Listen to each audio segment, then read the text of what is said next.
In Washington, protesters are saying they're willing to risk arrest to keep their movement going. Again, many of the protesters, members of the October 2011 Stop the Machine group, which is separate from but supports Occupy Washington. Park police had given them at 2 o'clock deadline to fold their tents and leave.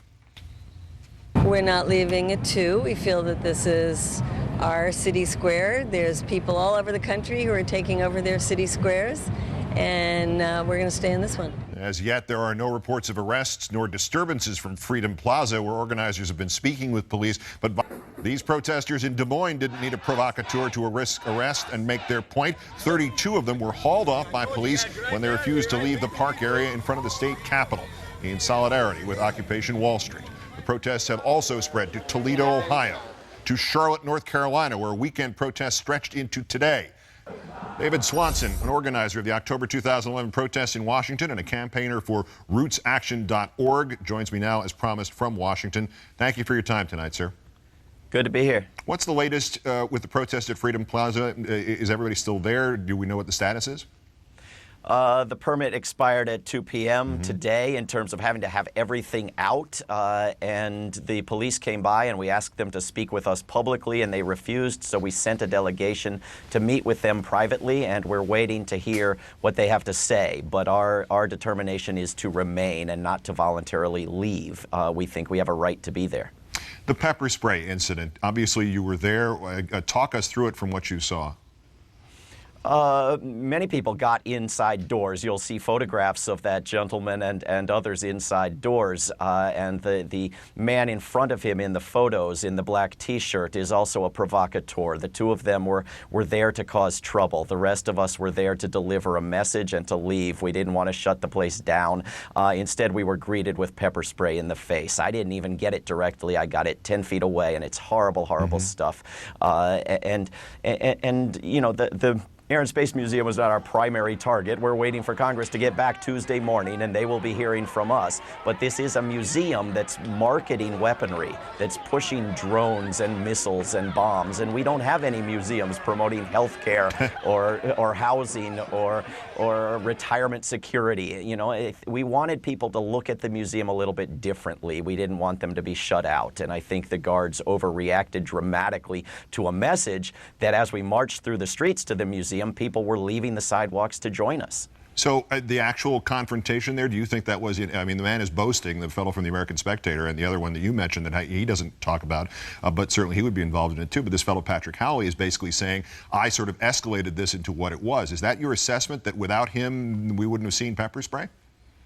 Well, we already had some people inside dropping a banner and displaying messages. The guards were already on high alert, and they were prepared to overreact dramatically, I think. But no doubt those two gentlemen contributed significantly to what happened. Is it, if you're looking from outside at your own movement, isn't it kind of foolish for people who would be opposed to your movement to not necessarily to try to be provocateurs, because obviously they were to some degree successful at that, but then to come out and boast that they were provocateurs kind of blows the provocateurism, doesn't it? You would think so, yes. They're advertising that our movement, in fact, was more disciplined and more nonviolent and more principled than it appeared, because they were the problem. They're advertising that. They may be asking for lawsuits as well. Well, let me ask you about the Occupy movement. Are you surprised by this sort of tidal wave? As an exaggeration, of course, an unfortunate connotation anyway, but it certainly has taken root in a relatively short time and after a relatively inauspicious beginning in terms of public reaction to it. What's your thoughts on it? Well, some of us have been trying to make this happen for many years and are more encouraged in this moment than we've been for a decade.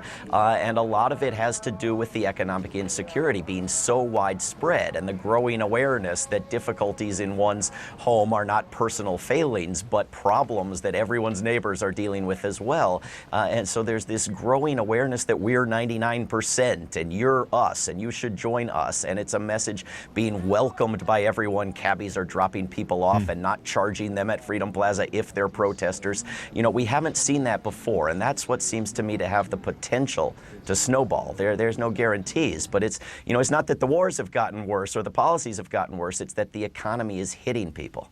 Indeed. David Swanson, organizer of the October 2011 protests in Washington, campaigner for rootsaction.org. Great thanks.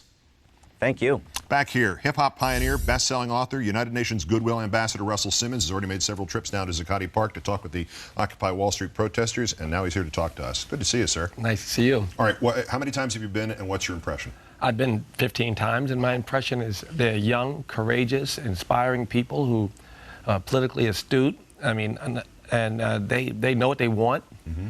I think that it's for me, since I have so much access, I'm trying to frame it. It's really simple. They're at Wall Street because Wall Street runs our government, and they'd like it to be a simple idea, power to the people. It's not a difficult idea, you know, that we get the special interest and the money out of Washington, and all of the signs you see, the prison industrial complex, the war profiteer, the moving the jobs offshore.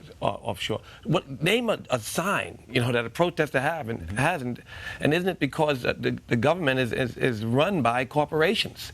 And if we can get the money out of Washington, then they will have done a tremendous thing. And what they're doing this morning, I'm there for a yogic prayer, you know, and the media's, you know, listening to this beautiful speech this woman gave. And of course, that goes over most Americans' heads. And then there's this person complaining about, you know, some real issue that affects lots of us, but not all of us. And then they say, well, we don't know what they want. They want the money out of Washington. Right. You know, it's disingenuous to say they're at Wall Street because Wall Street runs our government, and the people would like to run it. The original reaction to this was extraordinarily dismissive. Do you sense that really turning in the last 10 days in particular? It seems like something happened. Maybe it was the arrest on the Brooklyn Bridge that brought people down, and as these things always do, and nobody wants to be pepper sprayed, but unfortunately, somebody got to take the blow. Well, it's often the way you get the attention and, in fact, the credibility, isn't it? Just looking at it from your experience from a marketing point of view. There are people watching. Last night I'm out, and there's this cultural event, and I see Sean Combs, and I see Kanye. Kanye said, I want to go see him. I take Kanye West today. He's a big influence. And everybody there, they know this guy. They're artists. They're artistic in some ways. He was a hero today. And you see Reverend Sharpton comes and he films from there. And he tapes his radio show from there. And you see different people joining, and as the message crystallizes. And I think it's the beginning of something very important. And America has to look at itself in order to make it a reasonable, much more perfect union. We have to let the people govern. That's what democracy is. And it's happening. And it's going to continue to grow as people understand it better. Is there a practical end to it? Is there? Yeah, you get some John McCain or some Joseph Lieberman, and they write legislation and says, get the money out of Washington. It's a great thing that they'll accomplish, because that's one thing we know that they all agree on in unison. They agree the money, the Wall Street problem has to be solved. And so someone can get in front of it, some smart politician. And I think that that's going to start to happen. You're going to start to see people who represent the people, who make a choice to go against the establishment and write the kind of legislation that will change this country in a meaningful way. All right, Senator Bernie Sanders came out for this in the first week. He was probably the first one out there, of course, no surprise to either one of us. To some degree, former Speaker Pelosi over the weekend, something we'll get to after the break. The president has said things. And the president has said things, but the further you get up the food chain, no matter which party you get into, either Republicans are all, this is the guillotine is next. Of course.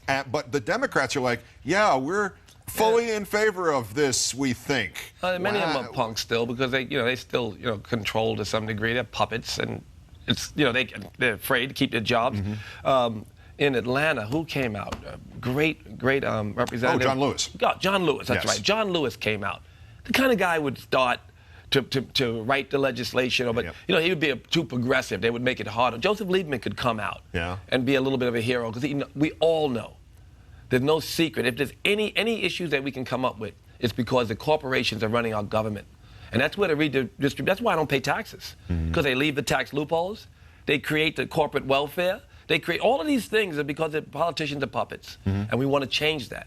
And I don't think that they're going to go away until they see significant change. Any idea what this mutates into in its next stage?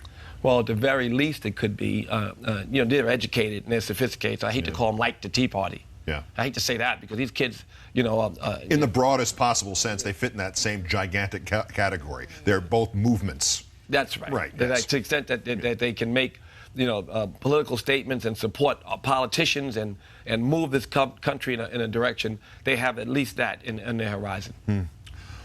Is that enough do you think, to make the change, to actually get people to write legislation? Because I don't know, if you're betting on Lieberman, I'm a little worried I just about said it. I picked anybody. I picked a guy who's kind of in the middle. Some moderate Democrat. I don't know what they mean. They're all moderates. Yeah. Well, some Democrat can write it. I use him as a name because he seemed the most boring, the most, generic. Yeah, the most generic, moderate Democrat. But there are some other people who could write the legislation and who know how to collaborate and push. And the point is, we're going to watch our politicians as this message comes out that Wall Street has hijacked our government. When the message, as it comes out, and people like you speak out, and then people have a reason to watch their politician for a change. What are you going to do about this legislation? Because this is the thing that's going to change this country. And people like you, when they speak out. Russell Simmons. My pleasure. Many thanks, sir. I like your tux. Thank you kindly. It's new dress What's up with the policy. tux?